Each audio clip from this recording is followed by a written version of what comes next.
Halo teman-teman, kembali lagi bersama kami dari tim support Inspirasi Biz. Kali ini kami akan memberikan tutorial cara menambahkan transaksi pesanan pembelian. Nah, untuk cara menambahkannya, teman-teman bisa simak penjelasan berikut. Baik, sebelum menambah transaksi pesanan pembelian, ada beberapa hal yang teman-teman harus ketahui, yaitu pesanan pembelian ini tidak akan menambah stok pada master data item. Dan apabila proses pembelian barang tidak melalui sistem pemesanan atau pre-order, maka proses pesanan pembelian ini bisa dilewatkan dan langsung masuk ke proses pembelian. Jadi, tidak diwajibkan untuk membuat transaksi pesanan pembelian ini atau nanti bisa disesuaikan dengan kebutuhan masing-masing. Nah, jadi pesanan pembelian ini berfungsi untuk mencatat aktivitas pesanan item kepada vendor atau supplier. Lalu, di sini kami coba simulasikan dengan membuat satu transaksi pesanan pembelian. Kita masuk ke menu pembelian, lalu pilih pesanan pembelian, kemudian klik tombol tambah. Maka di sini akan muncul modul tambah pesanan pembelian seperti ini. Nah, untuk yang pertama, di sini ada no transaksi. No transaksi ini akan langsung terisi auto seperti ini, yang dimana untuk nomor transaksi ini akan diisi oleh sistem secara otomatis ketika kita melakukan penyimpanan transaksi. Jadi, untuk nomor transaksi kita bisa lewatkan saja. Lalu, di sini ada jenis. Untuk jenis ini hanya sebagai tanda bahwa transaksi ini termasuk ke jenis pembelian. Dan untuk jenis ini kita juga bisa lewatkan saja. Kemudian di sini ada tanggal. Nah, untuk tanggal ini nilainya akan mengikuti tanggal pada komputer masing-masing. Jadi, jika tanggalnya tidak sesuai, maka teman-teman bisa atur kembali tanggal pada komputer tersebut. Dan jika teman-teman ingin mengubah transaksinya, bisa langsung saja diubah di sini, atau bisa dipilih dengan klik tombol tanda panah ke bawah ini. Kemudian di sini ada pilihan masuk ke. Nah, untuk pilihan ini digunakan untuk menentukan nanti saat proses pembelian, stok item akan masuk ke dep atau gudang apa. Jadi, sistem akan mengambil atau menampilkan pesanan sesuai dengan pilihan dep atau gudang pada modul pembelian nanti. Jadi, masuk ke ini akan muncul di pembelian jika dep atau gudang saat di transaksi pembelian tersebut sudah sesuai dengan dep atau gudang pada proses pesanan transaksi ini. Jadi, masuk ke ini akan muncul di pembelian jika dep atau gudang saat di proses pembelian tersebut sudah sesuai dengan dep atau gudang pada proses pesanan ini. Dan stoknya akan masuk ke dep atau gudang sesuai dengan proses pesanan pembelian ini. Nah, di sini kami akan pilih UTM. Kemudian di sini ada supplier. Nah, untuk supplier ini teman-teman harus perhatikan karena ini berpengaruh ke pencarian item yang ingin diinputkan nanti di sini dan juga pada fitur cek stok minimum ini. Nah, di mana jika teman-teman memilih suppliernya terlebih dahulu, lalu menginputkan item, maka item yang tampil hanya item yang sesuai dengan data supplier yang teman-teman pilih ini saja. Dan pada cek stok minimum juga demikian. Jadi, nanti datanya akan sesuai dengan supplier yang teman-teman pilih di sini. Namun, jika teman-teman mengosongkan terlebih dahulu suppliernya, lalu menginputkan itemnya, maka semua item akan muncul dan pada cek stok minimum juga demikian. Akan tetapi, jika teman-teman sudah memilih item-item ini, kemudian ingin disimpan, pastikan telah memilih data suppliernya. Nah, untuk contohnya, misalkan di sini kita akan lakukan di kondisi yang pertama, kita pilih dulu suppliernya, lalu kita akan inputkan itemnya. Nah, maka tidak ada item yang muncul yang teman-teman bisa pilih di sini, karena pada master data item, kita belum menentukan suppliernya. Lalu, kita coba cek pada cek stok minimum.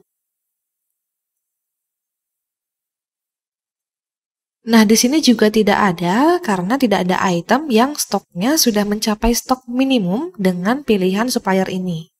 Nah, agar muncul item saat kita memilih suppliernya, kalian harus mengatur supplier di master data item terlebih dahulu. Nah, untuk caranya, kita masuk dulu ke master data, pilih daftar item, Lalu di sini kami akan menggunakan item bukuku ini. Kita bisa edit, lalu kita masuk ke submenu lain-lain. Nah, jadi di sini kita bisa mengatur untuk suppliernya. Kita bisa pilih suppliernya terlebih dahulu, lalu kita simpan, dan kita kembali pada modul tambah pesanan pembelian ini. Kemudian kita inputkan satu buah item. Nah, jadi dia akan tampil seperti ini. Nah, di sini coba kita pakai kata kunci yang lain. Nah, di sini untuk kata kunci yang lain juga tidak ada, dan hanya akan muncul item dengan bukuku ini saja, karena hanya item bukuku ini saja yang sudah kita atur untuk suppliernya. Lalu, kita coba cek stok minimumnya. Kita cek stok minimum. Nah, di sini tidak ada item yang tampil karena memang tidak ada stok yang mencapai stok minimum pada item dengan supplier yang kita tentukan di sini. Nah, untuk simulasi ini, kita akan coba kembali pada master data item. Di sini untuk stok dari item bukuku ini ada 2 pieces. Kita bisa edit kembali datanya. Lalu di sini ada stok minimum. Nah, jadi untuk stok minimum di sini kita masih setting 0, yang dimana stok dari item bukuku ini masih 2 pieces, jadi dia tidak sama dengan stok minimumnya. Kita akan coba mengubah stok minimum ini menjadi stok yang tertera di sini. Kita bisa simpan, lalu kita akan coba cek pada modul tambah pesanan pembelian ini. Lalu kita cek stok minimum. Nah, maka di sini akan muncul item bukuku dengan stok 2 pieces dan kita atur dengan stok minimumnya juga 2 pieces. Nah, maka secara garis besar untuk kondisi yang pertama, jika memilih supplier terlebih dahulu, kemudian baru kita menginputkan itemnya, pastikan sudah menentukan supplier yang digunakan pada masing-masing itemnya di master data item. Kemudian untuk kondisi yang kedua, di sini kita kosongkan terlebih dahulu suppliernya, lalu kita inputkan item. Nah, di sini untuk item bukuku yang kita setting dengan supplier PT ABC ini, dia akan tetap muncul di sini. Dan kita coba menggunakan kata kunci yang lain.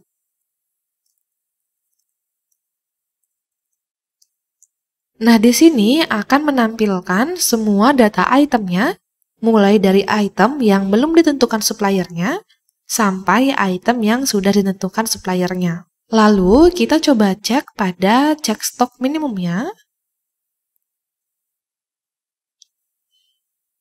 Nah, di sini akan muncul semua data item yang stoknya sudah mencapai stok minimum, dari item yang belum ditentukan suppliernya, sampai item yang sudah ditentukan suppliernya. Maka, secara garis besar, untuk kondisi yang kedua ini, jika memilih item terlebih dahulu, kemudian di akhir memilih supplier, maka semua data akan tampil karena tidak ada filter untuk pilihan suppliernya.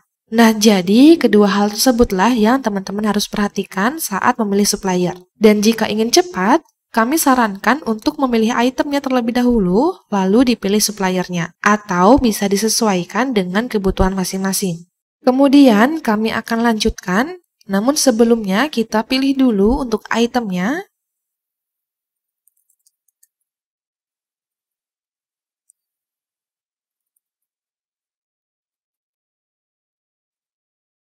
Kemudian kita pilih suppliernya.